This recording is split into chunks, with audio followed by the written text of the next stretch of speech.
Dati dito puno to tubig. Yan. Abot dito yung tubig. So, ang laki ng binaba niya. Ano, parang balon siya. Yan. Yan, parang balon siya. Yan. So, punta naman tayo doon sa kaibigan natin. Yan, kasama natin.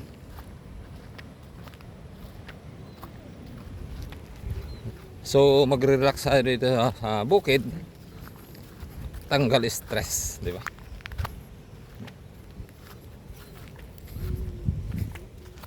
So, ito yung mga nadadaanan natin. For damo. Wala man lang gulay. Wala man lang saluyot. Napakatamad nitong ano na to.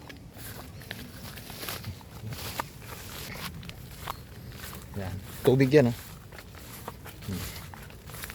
Malalim yan guys. So ito yung bakas ng sunod-sunod na ulan, napuno yan. Yan, malamang may ano dun ah. Dalawa lang yan. Kung hindi ahas, palaka. Oh, putik pa rin yung daanan. Oh, putik pa rin yung daanan. Lalim yan. Hindi natin malaman kung ano to. Sa paanan siya ng bundok. Mayroon. Yan.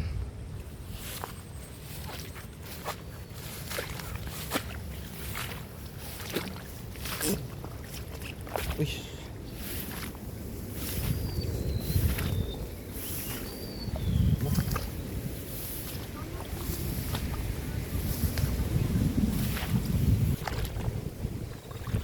Ang tubig pa rin tumadadaanan dito. Tubig.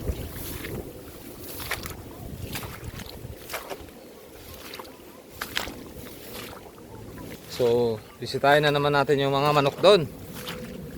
Diba? Out guys. Ito guys, kumakalmot yan. Yan, kumakalmot. Yan guys yung bayabas, oh. Yan yung paborito kong subject noon nang nag-aaral ako. Makyat ng bayabas. Okay. Ito guys, malalim to. Papakita ko sa inyo. Yan, malalim yan. Nung walang tubig yan, napakalalim yan. Ngayon, oh. Uy, ano yun? Pus ng ano, ahas? Hindi naman. Ano ito mga to? Ano yan? Okay, so yan. Malalim yan na tubig.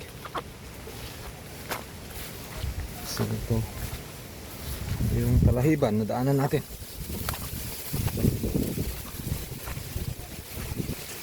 Ayan.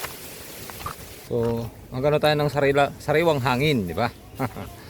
Ano, ayan. Ito pa guys yung santol. Sasayang lang, oh.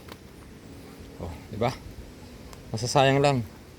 Samantala sa market, sa palengke, mahal, di ba? Yan. Puro bunga lang ito. Ito yan. Nagkalaglagan na. Ito, kukuha ko ng bulo mamaya. Kukuha ko ng bulo. Gagawin kong sandalan sa ano? Sa likuran. Yan. Okay, dito na kami. So, ayan na.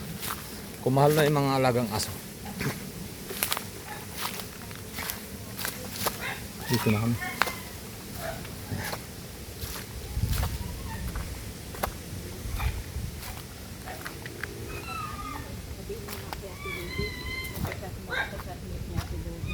Nasa loob yan si ano.